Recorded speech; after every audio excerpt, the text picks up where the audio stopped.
HCTI stock analysis next week. Super interesting. Is it a buy? I'll be breaking all of it down in this brief short 1 minute video. I am the only person in the stock trading space with 43,000 videos and 5 years of experience. And it wasn't until I paid mentors tens of thousands of dollars to learn the skills that everything changed, which you don't have to.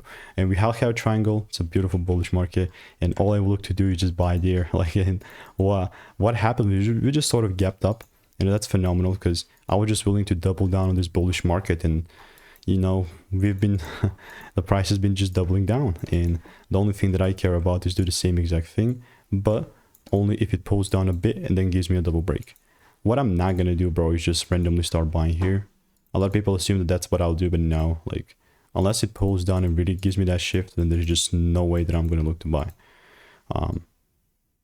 I'll be patient here, you know. It's all about patience when you just go into those like deeper like levels of understanding these stock tickers. Like, you just wait for your rules to be met and then you move. If they're not, you're just Gucci, you chill.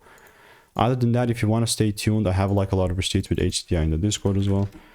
So if you want daily free market picks and emails to stay tuned, to make more money, click the first link in the description. It's free.